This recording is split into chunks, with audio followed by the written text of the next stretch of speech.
as when we in the streets. You know, we all kind of got burnt on that. So, you know, the first one to leave was Dr. Dre. The second one to leave Death Row was Corrupt.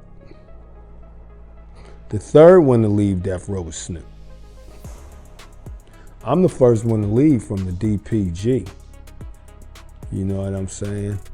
I left first and got off of Death Row. Dog was still on Death Row. So was Daz, Superfly. And I left and went to Philly and made Entre. In the early 1990s, hip-hop was explosive, but something darker was brewing beneath the beats. A new label had arrived, and it wasn't here to play fair. Death Row Records didn't just change the sound of rap, it changed the rules. Born in the heart of Los Angeles and run like a street empire, Death Row fused gangster ambition with music industry muscle, backed by Dr. Dre's genius, Snoop Dogg's swagger, and later, Tupac's fire. They sold millions. They rewrote charts. They terrified rivals. But inside the label, paranoia, power games, betrayal. It rose like a rocket. It crashed like a war zone. And by the time the dust settled, Death Row was gone. This is the true story behind one of the most infamous dynasties in music history. This is how Suge Knight built a kingdom and how it all came crashing down. Let's rewind the tape. The Birth of an Empire, 1991. Before Death Row was a label, it was a threat whispered in back rooms. In 1991, the West Coast rap scene was bubbling, but behind the music, something more dangerous was forming. Suge Knight wasn't just another industry player. He was a former football enforcer turned bodyguard, someone who understood two languages, contracts and confrontation. At the time, Dr. Dre, fresh off his success with NWA, was stuck in a contract with Ruthless Records. He wanted out, bad, but Eazy-E wasn't about to let his star producer walk, so Suge stepped in and did what Suge did best. According to multiple accounts, including former NWA insiders, Suge Knight confronted Eazy-E with legal documents and a not-so-subtle backup squad carrying baseball bats. It's been said Eazy was given a choice, release Dre or face the consequences. The result? Dr. Dre walked, and the blueprint for Death Row was born. The new label had Dre's production magic. It had street capital, and it had backing from an unlikely silent partner, convicted drug kingpin Michael Harry O'Harris, who reportedly fronted the early cash through an associate. From the jump, Death Row wasn't just a label, it was a fortress. Suge called the shots, Dre made the hits. And soon they weren't just making noise, they were making history. Los Angeles was the battleground, Compton was the cradle, and Death Row was the storm. But even in those early days, the message was clear. This wasn't just music, it was war. But Death Row wasn't built just to exist. It was built to dominate. And what came next shook the whole industry. DRE's revolution, the Chronic era. Death Row didn't crawl onto the scene, it exploded. With Dr. Dre now free from Ruthless, the newly formed label wasted no time making a statement. In December 1992, Dre dropped The Chronic. It didn't just introduce G-Funk to the world, it changed the entire sound of West Coast hip-hop. Hard synths, laid-back grooves, and unapologetic street anthems. The Chronic wasn't an album, it was an empire builder. And right beside Dre, stepping into the spotlight for the first time, was a lanky young rapper from Long Beach with a hypnotic flow and a nickname that would soon be global, Snoop Doggy Dogg. In 1993, Doggy Style hit like a tidal wave. It debuted at #1, the first time a debut rap album had done so. Snoop was everywhere, on TV, on the radio, in courtrooms. His trial for a murder charge that would later be dismissed only added to the mystique. Death Row now had a formula. Dre's beats, Snoop's charisma, Suge's muscle, and it was working.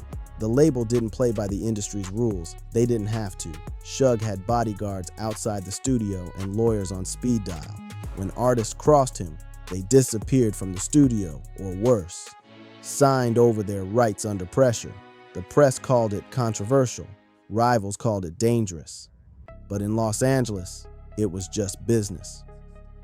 By the end of 1993, Death Row was the most feared and respected label in music. They weren't just winning, they were untouchable. But that kind of rise doesn't come without enemies. And for Suge, power was never enough. He wanted to control the whole game, and he was ready to start a war to do it. And then we'll start And what's walking Dogg's to school. brother name at that? Jerry. Okay, all right. Dirty Left. Yeah, that's Snoop a. Dogg, 'cause big brother call I'm him in my Dirty head Left. on the lyric right now. Yeah. That's Snoop Dogg's big brother call him Dirty Left. Right. Yeah. And we used to walk. Beverly would walk Snoop and Jerry across the park to school, to CIS, and me and Jerry was real tight back then, and me, him, and Pookie, and we just went from CIS to Kings Park. You know, me and Snoop started hanging real tough at Kings Park, even though Jerry was my best friend, and Right. Snoop ended up being my best friend. Suge declares war. The Source Awards and the Coastal Collision. By 1995, Death Row was no longer just a record label. It was a movement, a threat, a kingdom ruled by Suge from behind dark sunglasses and blood-red suits. He walked into rooms with 50-man entourages. He didn't whisper. He made the walls shake, but it wasn't enough. Suge wanted more than dominance on the West Coast. He wanted to humiliate the East Coast, and he picked the perfect stage to do it. The 1995 Source Awards in New York City was supposed to be a celebration of hip-hop. Instead, it turned into a declaration of war. In front of a stunned crowd at Madison Square Garden, Suge walked up to the mic and dropped a bomb. First of all, I'd like to thank God. Second of all, I'd like to thank my whole entire Death Row family on both sides, you know what I'm saying? I'd like to tell Tupac to keep his guards up. We ride with him.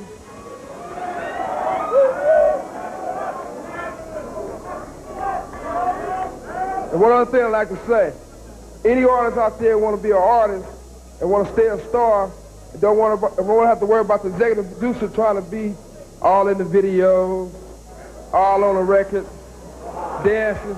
Come to Death Row. The shot was aimed straight at Sean Puffy Combs, head of Bad Boy Records. The room turned ice cold. New York wasn't having it. Snoop was booed, tensions flared, and a rivalry that had simmered in lyrics and side-eyes suddenly went public. What started as business turned personal. On the surface, it looked like posturing, a clash of egos. But behind the scenes, things were boiling. Suge blamed Bad Boy for the shooting of Tupac in 1994 at Quad Studios.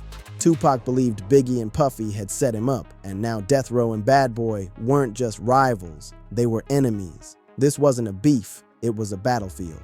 The Source Awards marked the beginning of a cultural civil war, one that would drag the entire rap world into its shadow. And Suge wasn't backing down, he'd just chosen his next weapon, and his name was Tupac. The $1.4 million deal, Tupac joins Death Row. Tupac Shakur was locked up in Clinton Correctional Facility, New York. It was late 1995, and the most incendiary voice in rap sat behind bars, broke, betrayed, and silenced. He had no label, no money, no future, just rage and a pen. Then came the visit. Suge flew across the country, stepped into the prison, and slid a contract across the table. One signature, one deal, and $1.4 million in bail money. That's all it took. Some called it a rescue, others called it a trap.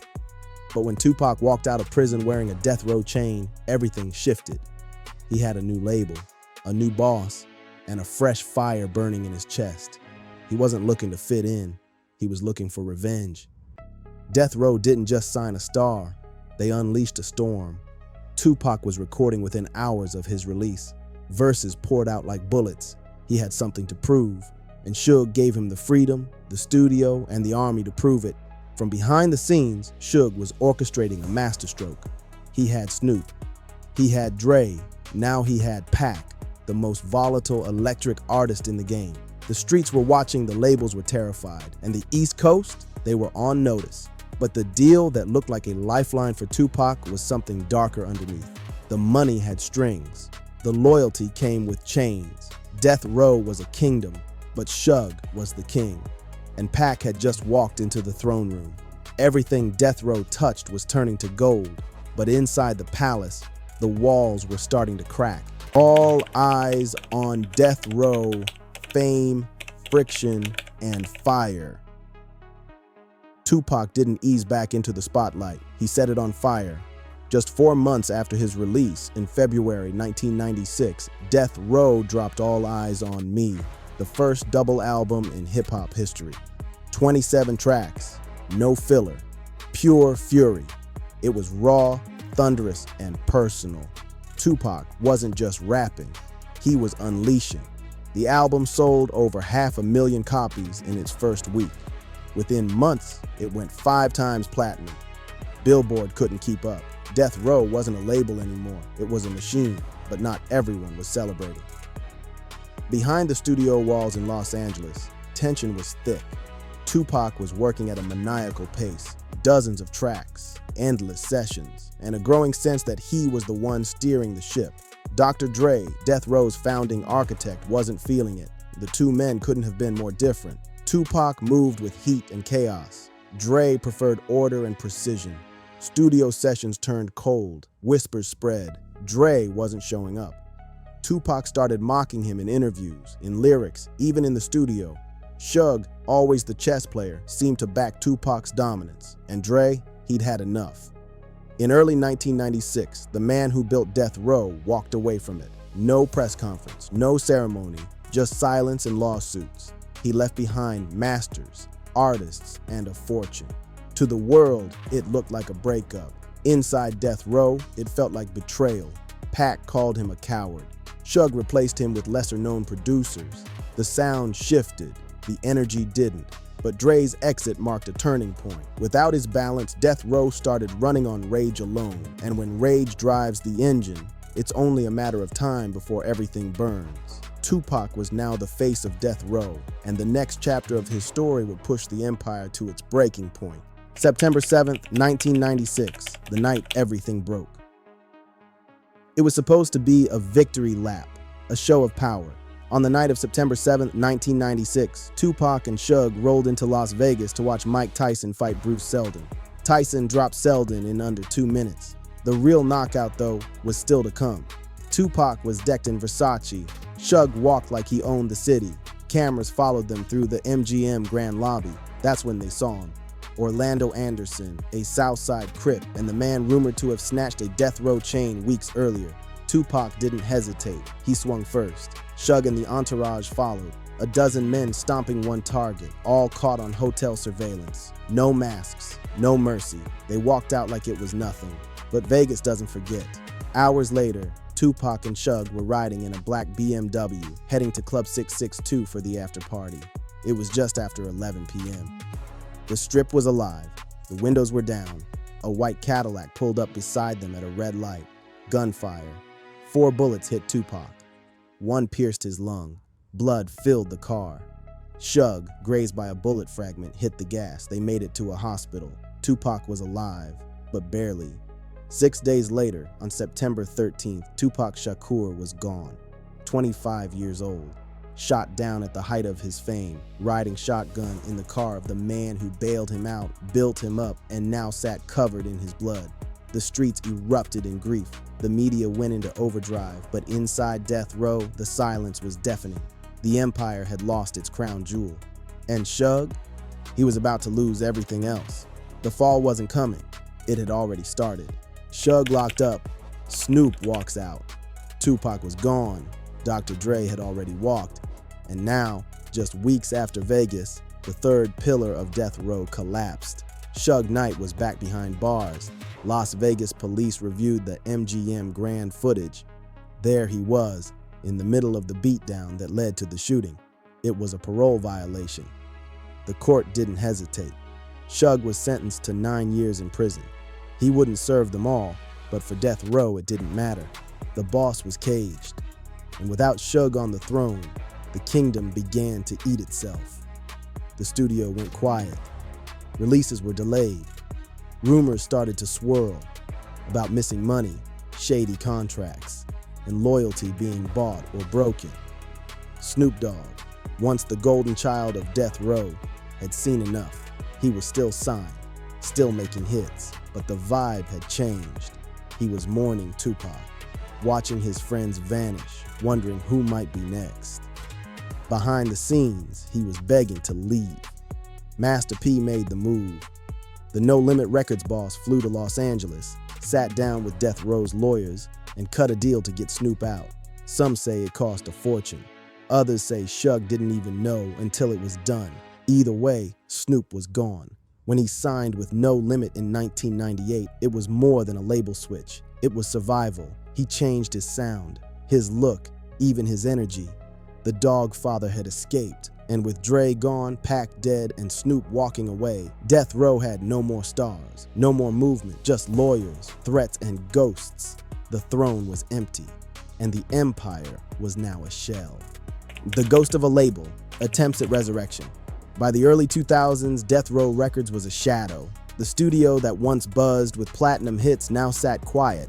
The artists were gone, the headlines had faded, and Suge Knight, fresh out of prison in 2001, was trying to drag the corpse of his label back to life. He rebranded it, called it The Row, said the past was the past, that he was starting fresh. But the streets weren't convinced.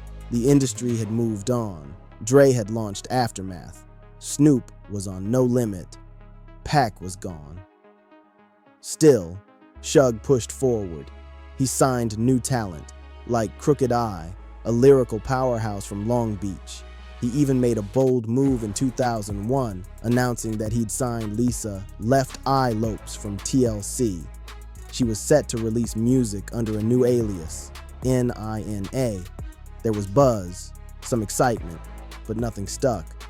Behind the curtain, it was chaos. Projects were shelved. Artists complained about unpaid advances. Engineers left mid-sessions. Even the few songs that dropped barely charted. Then, tragedy. In April 2002, Left Eye was killed in a car crash in Honduras before her Death Row debut ever dropped.